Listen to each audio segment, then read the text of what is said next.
నా పేరు అనసూయాదేవి. ప్రకాశం జిల్లా పొదిలి బాయ్స్ హై స్కూల్‌లో స్కూల్ అసిస్టెంట్ తెలుగు టీచర్‌గా వర్క్ చేస్తున్నాను. మా అమ్మ మా అమ్మ పేరు కమలమ్మ. మా నాన్న పేరు పద్మనాభ శాస్త్రి. మాది సొంత ఊరొచ్చి కనిగిరి. ఇంకా మా ఇంట్లో చిన్నప్పటి నుంచి గూడా ఇంట్లో శివలింగం ఉండేది. మా నాన్న శివ పూజ ఇంట్లో జరుగుతూ ఉండేది.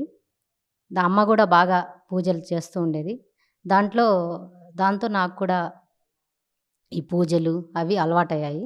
ఎక్కువగా శివలింగం ఇంట్లో ఉండడం వల్ల నేను గూడా పూజలు డిగ్రీ నుంచి చిన్నగా పూజలు చేయడం స్టార్ట్ చేశాను. ఏదో నాకు తెలిసినంత వరకు. కానీ ధ్యానం గురించయితే నాకు తెలీదు. ఫస్ట్ టైమ్ ధ్యానం గురించి తెలిసింది అంటే నాకు 2005లో మ్యారేజ్ అయింది. దోర్నాలిచ్చారు. మా సార్ పేరు గోపాల్. తను కూడా టీచరే. ఇక 2005లో మ్యారేజ్ అయిన తర్వాత నాకు ఇద్దరు పిల్లలు. పెద్ద బాబు పేరు కృష్ణ చరణ్, చిన్న బాబు పేరు విష్ణువర్ధన్. ఫస్ట్ టైము ధ్యానం గురించి తెలిసింది అంటే 2012లో పత్రిజీ మా దోర్నాలకొచ్చారు. అక్కడ ఈ ఎవరో స్వామీజీ వచ్చారంట మీటింగ్ అట అని అంటే నేను పత్రిక చూసి అయ్యప్ప స్వామి గుడిలో మీటింగ్ ఉందంటే అక్కడికి వెళ్ళాను కళ్యాణ మండపంలో.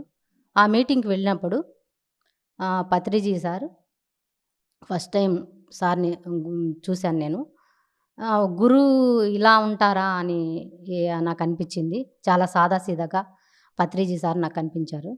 ఇక తను మొట్టమొదట నన్ను బాగా ఆకర్షించిందేంటంటే మాంసాహారం తినడం, పక్షి జాతిని బట్టి పరగహింసను బెట్టి అనే పద్యం నాకు బాగా ఆకట్టుకుంది. చంపి తినేడువాడు వసుధ చండాలుడు అనే ఆ పద్యము పత్రి సార్ నోటి నుంచి వచ్చిన ఆ పద్యం నన్ను చాలా ఆకట్టుకుంది.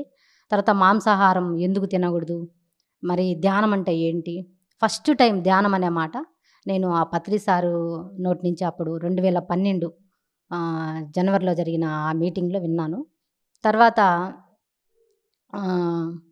తనకు తర్వాత ధ్యానం గురించి చెప్పారు. ఆ మధ్యలో అప్పుడే ఫస్ట్ టైం నేను ధ్యానం చేశాను. 5 మినిట్స్ మీటింగు చెప్తూ ఓ పక్క, అప్పుడప్పుడు మధ్యలో మమ్మల్ని ధ్యానం చేపిచ్చారు. తర్వాత నేనింకా ఆ ధ్యానం గురించి పూర్తిగా మర్చిపోయాను. ఇంకా మళ్ళీ దాని జోలికి వెళ్ళలేదు నేను. మొట్టమొదటి గురువు ఈశ్వరుడైతే, నా సెకండ్ గురువు వచ్చి పత్రిజీ సారు.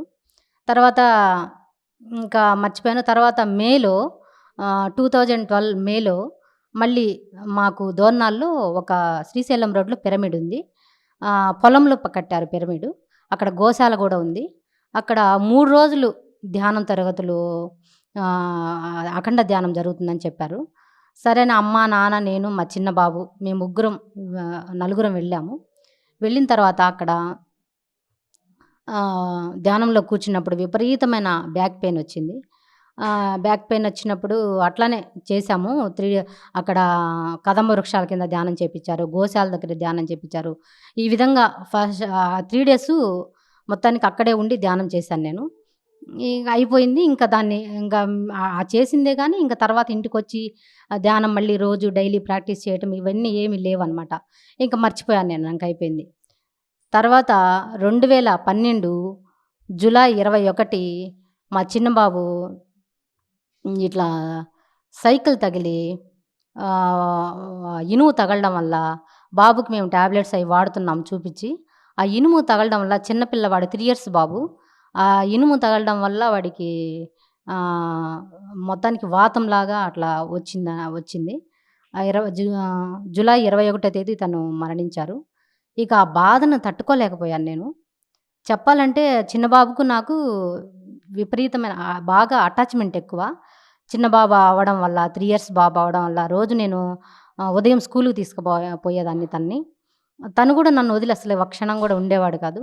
ఇంటర్వెల్‌కొచ్చి తనకి సపోటా పెట్టడమో, చిన్న పండ్లు పెట్టడమో ఏదో ఒకటి భలే అటాచ్‌మెంట్ ఎక్కువుండేది చిన్న బాబుతోటి. తను కూడా చాలా ఇంటెలిజెంట్‌గా చాలా చక్కగా మాట్లాడేవారు.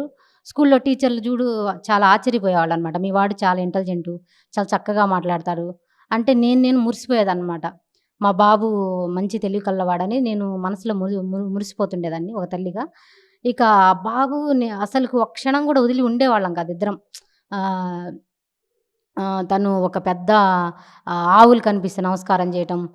ఏంటి వీడికి ఇంత చిన్న వయసులో ఈ అలవాట్లేంటని నేను అనుకునేదాన్ని. చిన్న వయసులోనే దేవుడి దగ్గరికి పోయి నమస్కారం చేయటం. అట్లా ఏదైనా సరే పెద్దవాళ్ళతో ఎలా మాట్లాడాలా, వాడు చక్కగా మాట్లాడుతుండేవాడనమాట. చిన్నవాళ్ళే అన్న అది కాకుండా పెద్దవాళ్ళు మాట్లాడినట్టు మాట్లాడుతూ "నీకేం భయం లేదులే అమ్మ నేనున్నా. నువ్వేం భయపడవాకు, బాధపడవాకు.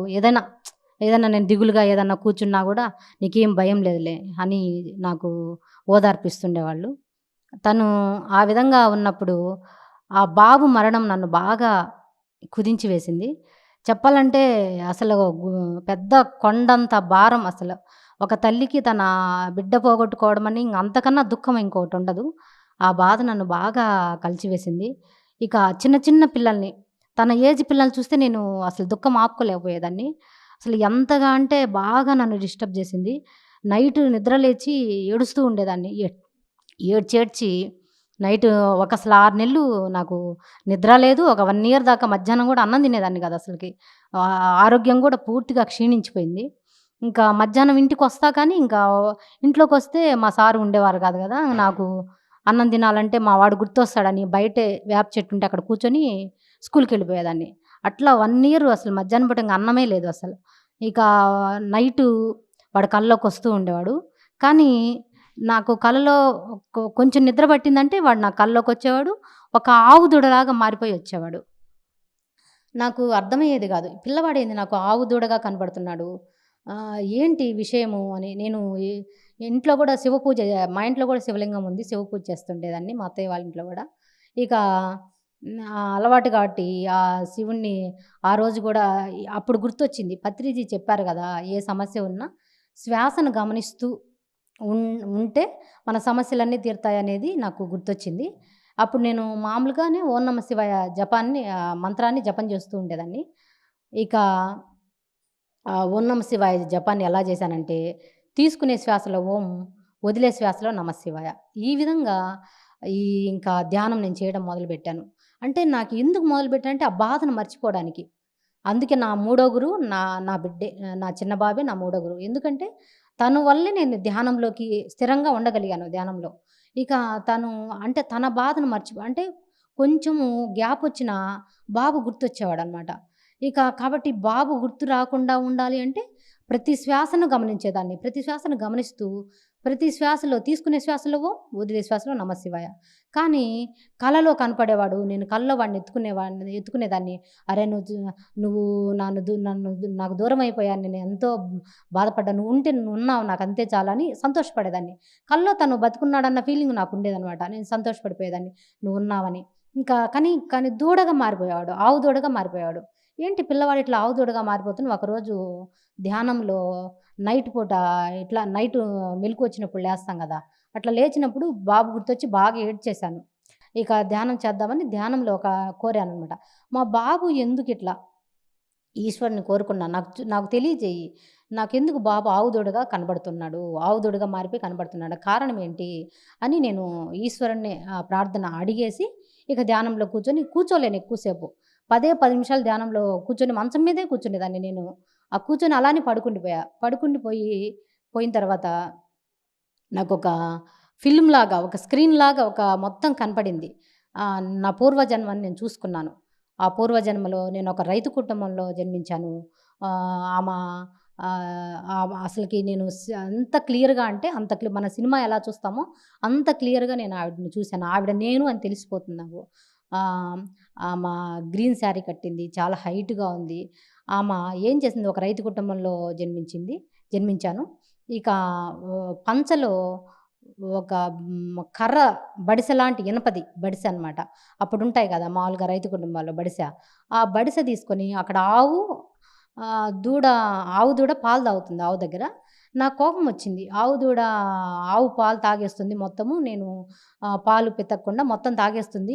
పాలు ఉంచదేమో అనే ఉద్దేశంతో, నా కోపంతో ఆ బడిసెని తీసుకొని నేను పంచలో ఉండి ఆవు దూడ మీదకి వేశాను ఆ బడిసె. బాగా ఫాస్ట్‌గా చాలా గట్టిగా వేశాను. వేసేటప్పటికి ఆవు దూడ కాస్త చనిపోయింది. చనిపోయేటప్పటికి ఈ ఆవేం చేసిందంటే, ఆవు దూడ చుట్టూ ఆవు దూడని నాకుతూ 3 సార్లు తిరిగింది దాని చుట్టూ. 3 సార్లు తిరిగిన తర్వాత అది ఇసురుకుంటూ బాగా ఫాస్ట్‌గా నా దగ్గరికొచ్చేసింది. ఫాస్ట్‌గా నా దగ్గరికొచ్చి తోకని ఇట్లా జాడిచ్చి దాని కళ్ళు కూడా నాకు బాగా స్పష్టంగా కనపడ్డాయి. ఉరిమినట్టు చూసింది. అంటే దాని భావం నాకు అర్థమైంది. ఏమనిందంటే ఆ భావం అంటే మాటలు గాదది. దాని భావం అన్నమాట. ఏమనిందంటే, "నాకు పుత్ర వియోగాన్ని నువ్వు కలిగించావు కాబట్టి, నేను నీకు మళ్ళీ కొడుకుగా పుట్టి, నీకు ఆ పుత్ర వియోగం ఏంటో నీకు చూపిస్తా" అని చెప్పి అని ఆ భావం అని నాకు తెలిసింది దాని కళ్ళలో. విసురుకుంటూ వెళ్ళిపోయింది ఆవు. ఆ తోకని ఈసడించుకొని విసురుకుంటూ వెళ్ళిపోయిందనమాట. అసలు వెంటనే టక్కున మెలుకువొచ్చేసింది నాకు. ఆ స్క్రీన్ అయిపోయింది. నాకు వెంటనే మెలుకువొచ్చేసింది. అమ్మో! అసలు అంటే ఇది అబ్బా! అసలు ఎంత ఇదిగా చూసానంటే నా పూర్వజన్మని నేను చూసుకున్నాననమాట. ఆహ్, నేను మా అమ్మకి చెప్పానప్పుడు. "అమ్మ నాకిట్లా జరిగిందంటే ఎవరికీ చెప్పబాకు. ఏమన్నా అనుకుంటారు. ఏంటది అలాంటివి చెప్పకూడదు" అనిందమ్మ. అంటే ధ్యానము తెలియని వాళ్ళకి చెప్పినప్పుడు అది రియల్ కాదేమో అనుకుంటారు. ధ్యానం తెలిసిన వాళ్ళైతే అది వాళ్ళు ఒప్పుకుంటారు గానీ, ధ్యానం తెలియని వాళ్ళకి అది అర్థం కాదనమాట. ఓహో! ఇది నాకు నిజంగా మా అమ్మ చెప్పినట్టు అది బహుశా నా కల అయుంటది. నా ఇమాజినేషన్ అయుంటది. ఓకే. అని నేను వదిలేసా ఇంక. తర్వాత ఇంకోసారి ఏం జరిగిందంటే ఇట్లనే నైట్ పూట మా వాడు గుర్తుకు రావడం, నేను ఏడవటం, విపరీతంగా ఏడ్చేసేది. ఇంక ధ్యానం చేస్తా. ఓ 10 నిమిషాలు ఆ మంచం మీదనే కూర్చొని ధ్యానం చేసి తర్వాత పడుకుంటా. అలా ఒకరోజు దాదాపు 8కి పడుకున్నా. పడుకొని కాసేపు ధ్యానానికి కూర్చున్నా. కూర్చోలేక 10 మినిట్స్‌కే పడుకున్నా. పడుకొని 8 నుంచి దాదాపు 12 దాకా నేను ప్రతిరోజు ఇదే ఇంకా ఓం నమః శివాయ జపమనమాట. తీసుకునే శ్వాసలో ఓం, వదిలే శ్వాసలో నమః శివాయ. ఈ విధంగా చేయడం స్టార్ట్ చేశా అనమాట. చేస్తూ ఉన్నప్పుడు ఏం జరిగిందంటే దాదాపు 3 అవర్స్ చేశా. 12:30 అయింది టైం అనమాట. నేను లేచి చూసుకునేటప్పటికి. దాదాపు 12, 12:30 ఆ ప్రాంతంలో నాకు గోడలోంచి ఒక కాంతి పుంజం, ఒక బాల్ అంత కాంతి పుంజం పెద్దది కాంతి పుంజం వచ్చి ఇంగా అంటే ఒక్క ఆలోచన కూడా మిస్ కాకుండా అదే ఒక్క శ్వాసను కూడా మిస్ కాకుండా చేస్తూ ఉన్నా అట్లా ఆ విధంగానే. చేస్తూ ఉన్నప్పుడు గోడలోంచి ఒక కాంతి పుంజం వచ్చి కరెక్ట్‌గా నా బురికిటి మధ్యలో కొట్టింది. అంటే నేను ఆ కల వచ్చిన దగ్గర నుంచి నేను ప్రార్థిస్తున్నా. అంటే బహుశా మా వాడు ఆవు దూడని నేను చంపాను. అందువల్ల నాకిట్లా జరిగింది. బహుశా అని నేను క్షమించమని నా బాబుని కోరుకున్నా. తర్వాత ఆహ్, ఈశ్వరుడిని కోరుకున్నా అనమాట. ఈశ్వరా నువ్వు నా బాబుని నీ దగ్గరికి తీసుకో. ఎట్లా ఉన్నాడో ఏమో నా బాబుని నీ దగ్గరికి తీసుకో అని ప్రార్థిస్తున్నా. ప్రార్థించి ధ్యానం చేస్తా రోజు. ఇక అట్లా చేయడం వల్లో మరి ఏమో బహుశా 3 అవర్స్ చేసిన తర్వాత ఏం జరిగిందంటే, ఆ గోడలోంచి ఆ కాంతి గోళము పెద్దది కాంతి గోళం వచ్చి, నా బురుగిటి మధ్యలో కొట్టింది. పెద్ద సౌండొచ్చింది. అంటే అది బయట నాకు తెలిసిందనమాట. నాకు పెద్ద సౌండ్ తోటి అది ఇక్కడ నా బురుగిటి మధ్యలో కొట్టింది. కొట్టేటప్పటికి అస్సలు ఒక్కసారిగా నా ఒళ్ళు మొత్తము బాడీ మొత్తం అసలకి వైబ్రేషన్స్ వచ్చేసాయి. బాడీ మొత్తం వైబ్రేషన్స్ వచ్చేసాయి. తర్వాత నాకు తెలియకుండా ఈ ఈ పెదవి తనకు తను విచ్చుకొని నవ్వుతుంది పెదవి. అసలకి నేను నేను సాక్షిగా నా శరీరాన్ని నేను చూసుకున్నాననమాట. ఇదేంటి నా పెదవి నా అనుమతి లేకుండా తనకు దాని పాటికి అది విచ్చుకొని నవ్వుతుందేంటి అని అనుకున్నా. తర్వాత నా చేతులు గాల్లోకి అలా లేచి నమస్కారం చేశాయి. ఇక అప్పుడు నా బృకిటి మధ్యలో శివలింగం ప్రత్యక్షమైంది. ఈ శివలింగం అంటే ఎంత దగ్గరగా అంటే మనం దగ్గరగా విభూది రేఖలతో సహా నాకు కనపడ్డాయి. విభూది రేఖల పొడి రాలుతుంది కూడా నేను చూసా అనమాట. అంత దగ్గరగా నాకు ఆ శివలింగం కనబడింది. కాంతితో మెరిసిపోతుంది శివలింగం. ఇక నా బాబు లాల్చి పైజామా యేసుకొని నవ్వుతూ నిలబడున్నాడు. ఇయన్నీ కూడా నా బృకుటి మధ్యలోనే కనిపిస్తూ ఉన్నాయన్నమాట నా ఆజ్ఞాచక్రంలో. నా బాబేమో వైట్ లాల్చి పైజామా యేసుకొని నవ్వుతూ నిలబడున్నాడు. ఇక కనిపించింది నాకది. కనిపించగానే నేను ఆహ్, నమస్కారం అసలు నా అనుమతి లేకుండానే నా చేతులు పైకి లేవటం, నమస్కారం చేయటం, నా పెదాలు నవ్వటం ఇవన్నీ జరిగిపోయాయి. నేననుకుంటున్నాను ఎందుకు నా అనుమతి నేనేం చెప్పలేదు గదా! వీటికవే ఎందుకు ఈ పెదాలు నవ్వుతున్నాయి?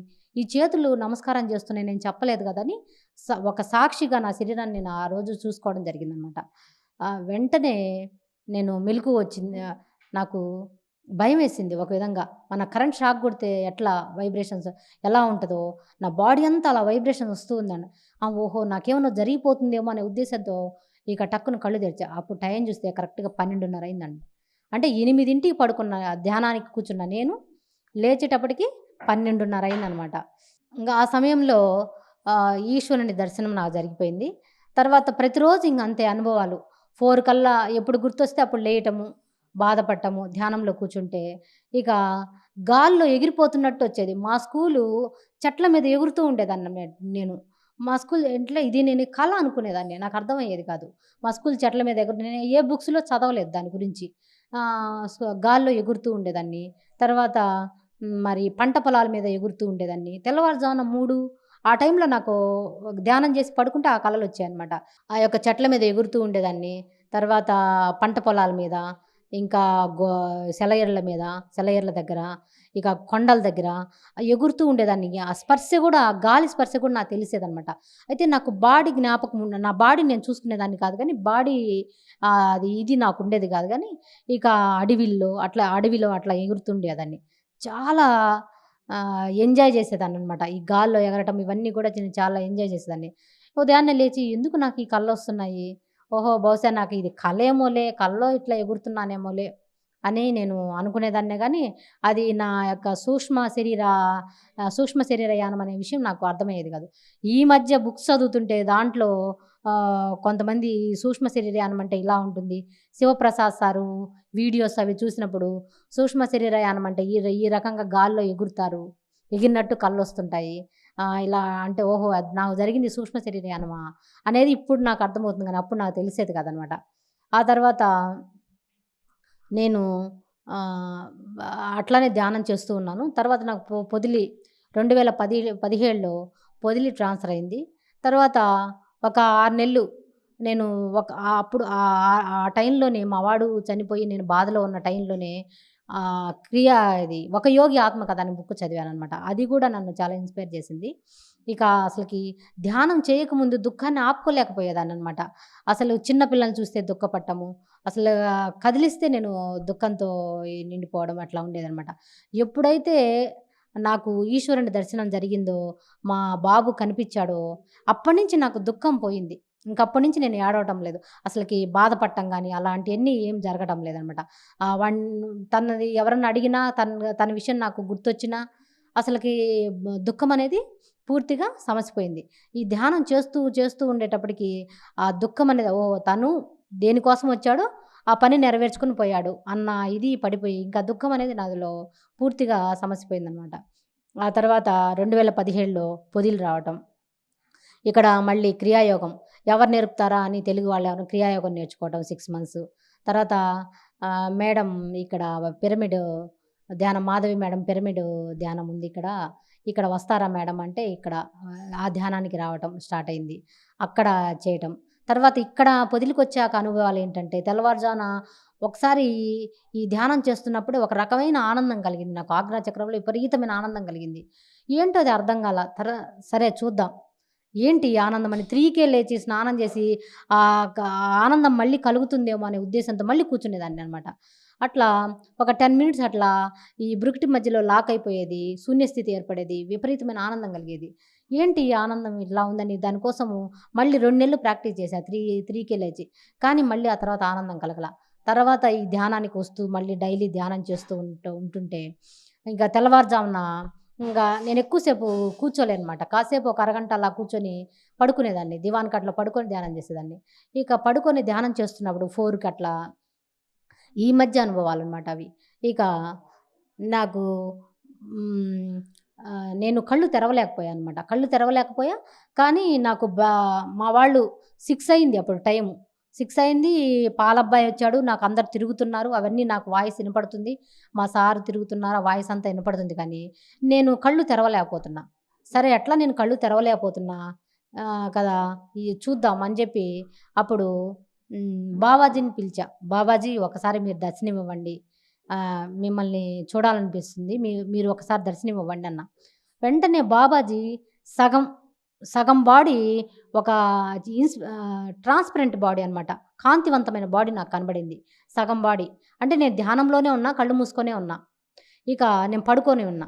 ఇక ఆ టైంలో నేను పడుకున్న దాన్ని నా బాడీలోంచి ఒక బాడీ లేచి బాబాజీకి నమస్కారం చేసింది. నాకు స్పష్టంగా తెలిసిపోయింది. అసలు నాకు బయట అన్నీ రణగణ ధ్వనులన్నీ వినపడుతూ ఉన్నాయి. కానీ నేను కళ్ళు తెరవలేకపోతున్నా. బాబాజీ వచ్చారు. నేను నమస్కారం చేశాను. నా బాడీలోంచి ఒక బాడీ లేచి నమస్కారం చేశారు. తర్వాత అయితే లాహిరి మహాశయ రండి అన్న. ఆయనొచ్చారు. ఆయనకి నమస్కారం చేశా. ఆ సగం ట్రాన్స్‌పరెంట్ బాడీలు వాళ్ళది సగం వరకే కనపడుతుంది. ఆ కాంతివంతమైన బాడీ సగం వరకే కనపడుతుంది.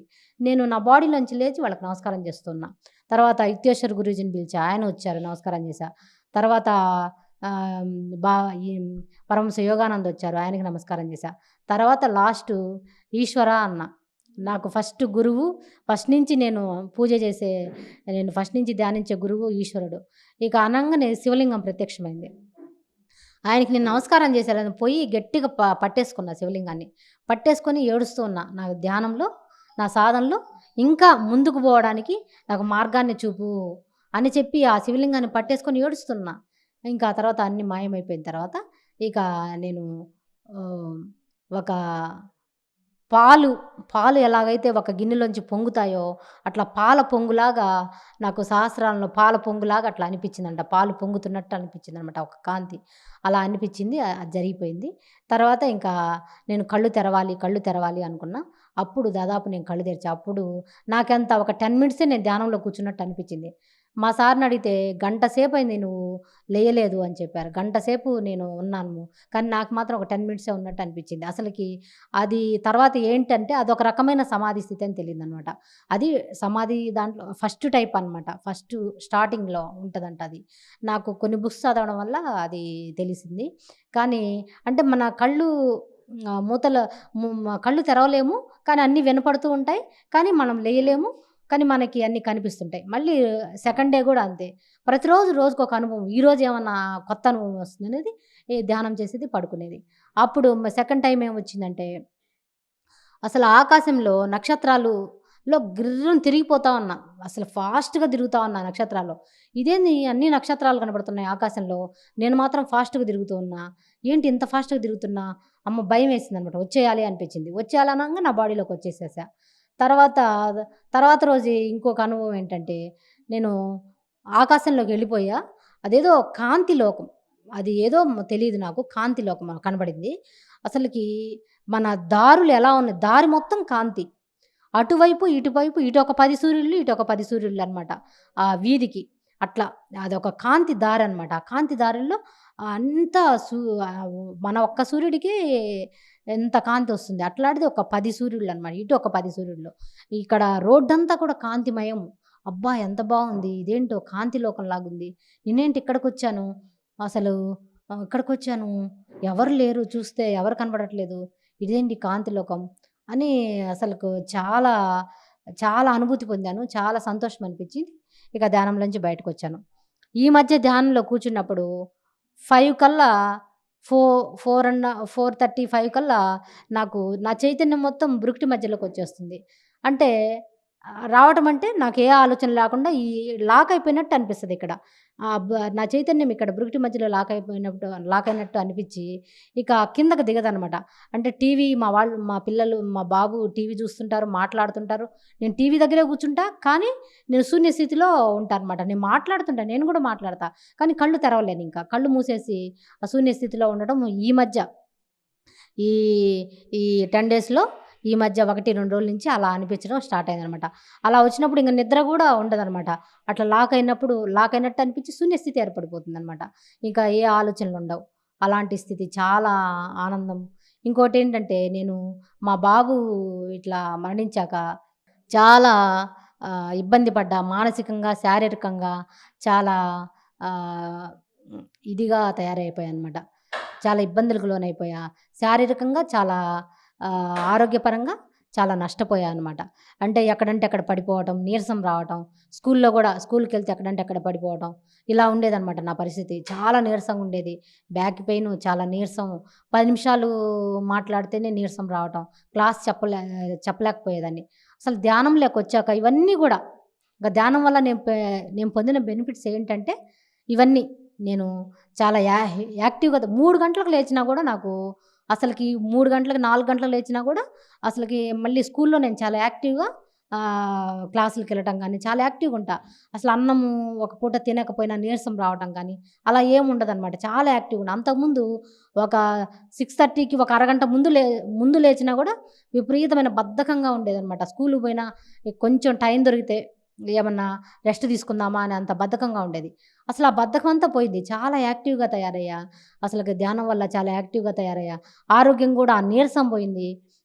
నా బాడీలో ఆ బాధ పోయింది. ముఖ్యంగా ఆ దుఃఖం అనేది నాలో లేకుండా పోయిందసలకి. ఆ దుఃఖం అనేదే లేదు. చాలా యాక్టివ్‌గా తయారయ్యా. ఇవన్నీ గూడా పత్రిజీ గురువు వల్ల నాకు ఇవన్నీ గూడా లభించాయి. అసలు ఆయన నా సెకండ్ గురువు పత్రిజీ. నేను ఫస్ట్‌లో శ్వాస మీద ధ్యాస అంటే ఇది ఏమవుతుందిలే అని అనుకునేదాన్ని. అదే నా జీవితాన్ని మార్చేసింది. అంత బాధని, అంత దుఃఖాన్ని గూడా ఒక్క ధ్యానమే పోగొట్టింది నాకు. ఇగ మనుషులు ఏ ఇప్పుడు మనుషుల వల్ల ఏదో 2 మాటలు చెప్తారు. ఓదార్పు మాటలు ఇవి మనకి పనిచేయవు. కానీ దుఃఖంలోంచే నాకు ఈ యొక్క ధ్యానం అనేది రావడం జరిగింది. ఈ ధ్యానం వల్ల నేను ఎన్నో బెనిఫిట్స్ పొందాను. ఇంకా ఫ్యూచర్‌లో దోర్నాల్లో పిరమిడ్ కట్టాలి. ఎంతోమందికి ధ్యానం నేర్పించాలని నా యొక్క అభిలాష. ఇంకా పిల్లలకు గూడా 10థ్ క్లాస్ పిల్లలకు గూడా చెప్తా.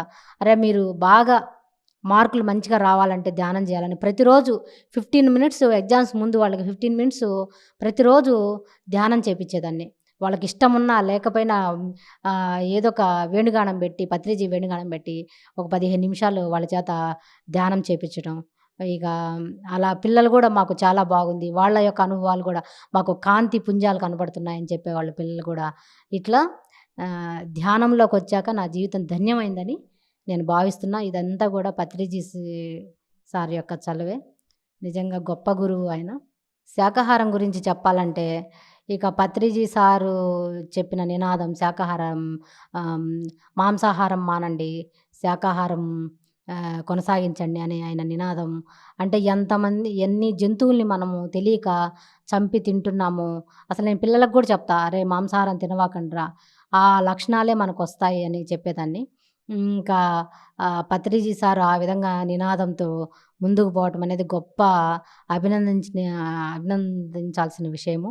ఎంతోమంది ధ్యానంలోకొచ్చిన వాళ్ళు మాంసాహారం మానేసి శాకాహారం తినడం వల్ల బాడీకి కూడా చాలా హెల్తీగా ఉంటారు. చాలా సాత్వికమైన ఆలోచనలు వాళ్ళకి కలగడానికి అవకాశం ఉంటుంది. ఇక ముఖ్యంగా ధ్యానంలోకొచ్చిన వాళ్ళు ఖచ్చితంగా శాకాహారం తీసుకుంటేనే వాళ్ళ సాధనలో గూడా డెవలప్‌మెంట్ అనేది ఉంటుందనేది ఇక సారు చెప్పారు. మేము స్వయంగా గూడా చాలామంది అనుభవించిన వాళ్ళు చెప్పారు. వాళ్ళకి ఆరోగ్యపరంగా కూడా చాలా బాగుందని గూడా వాళ్ళు చెప్పారు. నేను గూడా శాకాహా ఫస్ట్ నుంచి మేము బ్రాహ్మిన్స్ కుటుంబం అనే చెప్పానుగా. ఇంక మేము శాకాహారమే. పీఎంసీ ఇంత మంచి ప్రోగ్రామ్స్ అసలు నేను పీఎంసీ ఛానల్ చూస్తూనే ఉంటాను ఇంట్లో గూడా. ఇంత మంచి ప్రోగ్రాము ఏర్పాటు అన్నీ గూడా ధ్యానుల యొక్క అనుభవాలేంటి, అసలు ధ్యానంలో వచ్చే డౌట్స్ ఏంటి, అంటే మనకెవరు చెప్తారు? పీఎంసీ ఛానల్‌లో వాళ్ళ అనుభవాలు, ధ్యానంలో వచ్చే మాకు డౌట్స్ నడుము నొప్పొస్తుందనో, లేకపోతే మాకు ఇలా ఉంది, లేతే బ్రుకుటి మధ్యలో లాగుతున్నట్టు అనిపిస్తుంది. ఇవన్నిటికి ప్రేమనాథ్ సార్ చాలా చక్కగా యొక్క అనుభవాలు, వాళ్ళ యొక్క డౌట్స్ అన్నీ గూడా క్లారిఫై చేస్తున్నారు. ఇంకా పత్రిజీ సారు ఇంకా పీఎంసీ ఛానల్ రావటం, మంచి విషయాలు, ఇంకా ధ్యానుల యొక్క ఇదేంటి, మీరు ఒకటే అంటారు, మీరంతా గురువులే. ఎక్కడైనా శిష్యులు అని నేను గురువునని చెప్పుకుంటారు గానీ, పత్రి సార్ ఎన్నడూ గూడా నేను గురువునని చెప్పుకోరాయన. మీరంతా గురువులే, మనమంతా దేవుళ్ళమే, భూమి మీదకొచ్చిన దేవుళ్ళం. ఎప్పుడైతే దైవత్వ లక్షణాలు మనిషి పెంపొందించుకుంటాడో, మనీషిగా మారతాడని పత్రిజీ సార్ చెప్తూ ఉంటారు. ఎప్పుడైతే దైవత్వ లక్షణాలను అంటే ప్రేమ, కరుణ, జాలి ఇవన్నీ ఎప్పుడైతే మనం ఇలాంటివి పెంచుకుంటూ ఉంటామో, అవి మన పట్ల గాదు, పక్క వాళ్ళ పట్ల గాదు, ఇతర జీవుల పట్ల గూడా, పశుపక్షాదుల పట్ల గూడా ఆ దయ పెంచుకుంటూ పోతే, ఆ వ్యక్తే దైవత్వం నిండిన దైవత్వం నిండిపోతే ఆయన ఇంక దేవుడుగా తను గుర్తించబడతాడు. ఆ దైవత్వ లక్షణాలు వచ్చేసాయంటే ఆటోమేటిక్‌గా అన్నీ గూడా సక్రమంగా జరుగుతాయి. కాబట్టి ప్రతి మనిషి గూడా అలాంటి దైవత్వ లక్షణాలు ధ్యానం చెయ్యాలి. చాలా ఉపయోగం. పిల్లలకు గూడా చిన్నప్పటి నుంచి గూడా ధ్యానం నేర్పించాలి. భౌతిక చదువులు సంపాదించడానికి పనికొస్తాయి. కానీ ధ్యానం అనే చదువు పిల్లల్ని ఆధ్యాత్మిక వైపు తీసుకోబడి ఇంకొక జన్మ లేకుండా వాళ్ళని తయారు జేయడానికి ఈ యొక్క ధ్యానం అనేది ఎంతగానో ఉపయోగపడుతుంది. కాబట్టి పిల్లలకి ఆహ్, ఆధ్యాత్మిక చదువు కూడా ఎంతో అవసరం. చిన్నప్పటి నుంచి ధ్యానం చేపిచ్చాలి. శాకాహారం పెట్టాలి. చిన్నప్పటి నుంచి కూడా ధ్యానం వాళ్ళలో ఏకాగ్రత పెరుగుతుంది. ఇంకా చిన్న పిల్లల్లో చాలా యాక్టివ్‌గా ధ్యానంలో, సాధనలో ముందుకెళ్తారు. ఇం వాళ్ళు కూడా వాళ్ళ యొక్క జన్మను సార్థకత చేసుకుంటారు. ఈ భౌతిక చదువు సంపాదించడం వరకే పనికొస్తుంది. ఈ సంస్కారం నేర్పట్ల ఇప్పటి చదువులు ఎలా ఉన్నాయంటే, సంస్కారం నేర్పట్ల. ధ్యానంలో ఆ సంస్కారం వస్తుంది. పక్క వాళ్ళ మీద దయ, జాలి. ఇప్పుడు పిల్లలు ఓన్లీ సంపాదనే లక్ష్యంగా చదువుతున్నారు. సంపాదనే లక్ష్యం కాదు. వ అవతలి వ్యక్తిని కూడా ఆహ్, దయా, జాలితో చూడటం, అవతల తోటి వారికి సహాయం చేయటం, ఈ లక్షణాలు కూడా ఈ యొక్క ధ్యానానికొచ్చిన పిల్లల్లో ఖచ్చితంగా అలవడతాయి. కాబట్టి పిల్లల్లో ఖచ్చితంగా ధ్యానం చేయాలి. ఆధ్యాత్మిక చదువనేది ఎంతో అవసరం. ఖచ్చితంగా ఎంతో అవసరమని నా ఉద్దేశం. నేను గూడా ఫ్యూచర్‌లో ఎంతోమందికి ధ్యానం చెప్పాలని నేను గూడా కోరుకున్ అభిలషిస్తున్నాను. ఇది పిరమిడ్ కట్టాలి. ఎంతోమందికి ధ్యానులుగా నేను తయారు చేయాలని నేను కోరుకుంటూ ఈ అవకాశం ఇచ్చిన పిఎంసి ఛానల్ వాళ్ళకి నా ధన్యవాదాలు తెలియజేసుకుంటూ సెలవు తీసుకుంటున్నాను. పత్రిజీకి నా యొక్క నమస్కారాలు, నా ధన్యవాదాలు. పత్రిజీ సార్ వల్లే నేను ధ్యానంలోకొచ్చి ఇన్ని బెనిఫిట్స్ పొందాను అని నేను చెప్పడానికి సగర్వంగా చెప్పుకుంటున్నాను.